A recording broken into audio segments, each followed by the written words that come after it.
Bonjour à tous, une petite vidéo où je vais pas mâcher mes mots parce que j'ai l'impression que euh, c'est nécessaire. Voilà.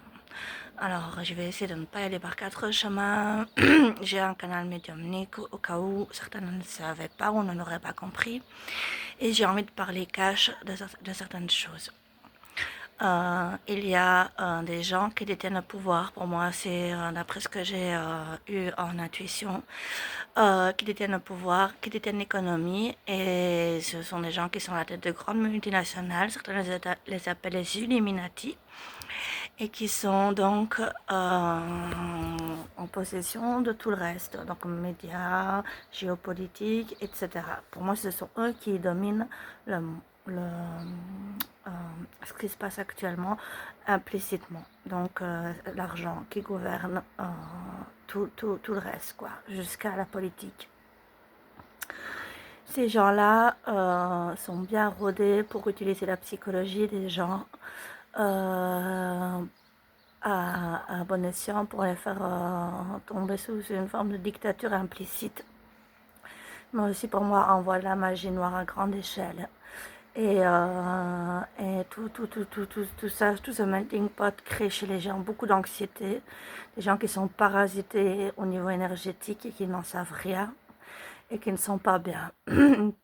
En opposition, on va dire à ça, il y a ce que j'appelle la divine alliance infinie qui peut vous protéger, qui peut aider les médiums. Et pour moi, nous avons tous ce potentiel à rester protégés et conscients de ce qui se passe. Et cette divine alliance infinie est un mélange de forces, comme la Pachamama, comme les archanges, comme Dieu. Je n'ai pas de religion, mais je crois en une conscience universelle infinie. J'ai fait pour ça, pour croire en tout ça. Moi, je n'ai pas de frontière entre le naturel et le surnaturel. Donc, c'est suite à, par exemple, des expériences de mort imminente. Moi, je suis un peu à l'approche de Saint Thomas, donc j'ai besoin d'expérimenter les choses pour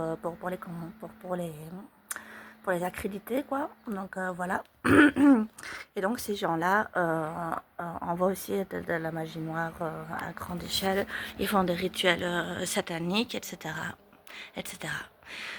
Pour vous les gens, ne perdez pas espoir parce que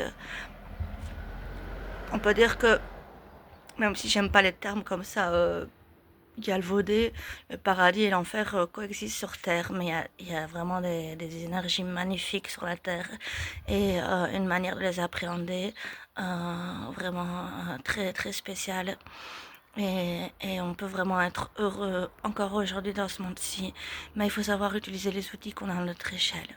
Pour commencer, cette divine alliance et tout ça, elle est beaucoup plus forte pour moi que l'ombre, mais elle respecte le libre arbitre, contrairement à l'ombre, ce qui fait que les gens peuvent parfois penser que si Dieu existe, c'est un connard, etc., etc.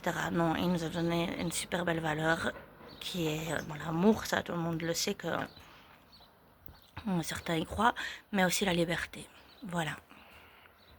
Donc vous pouvez invoquer à tout moment la protection de la divine alliance infinie.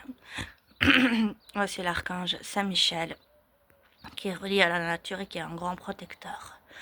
Vous pouvez vraiment vous sentir bien aujourd'hui, à l'heure actuelle, mais il faut avoir les yeux grands ouverts sur ce qui se passe au niveau mondial. Je pense que le principal est dit.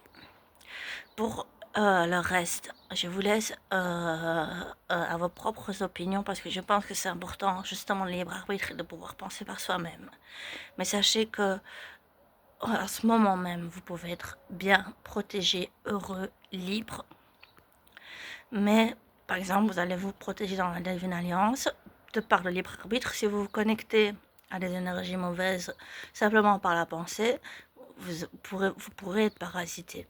Donc, ce qu'il faut vraiment, c'est demander à être guidé et être bien pour rester dans cette bulle énergétique qui est un égrégore énorme. Un égrégore, c'est un assemblage d'énergie, pour ceux qui voudraient le savoir, et qui peut vraiment vous aider dans la vie de tous les jours, du matin au soir, la nuit, tout le temps, à tout moment. Vous pouvez passer la main une fois que vous avez fait vos prières et être, voilà, heureux, libre et savourer la vie, tout en restant conscient, en croyant peut-être au karma, en prenant les choses avec philosophie, parce que toute âme, un jour, si elle est belle, elle trouve la paix, que ce soit ici-bas ou de l'autre côté. Voilà, courage à tous, je vous aime et merci de m'avoir écouté. Namasté.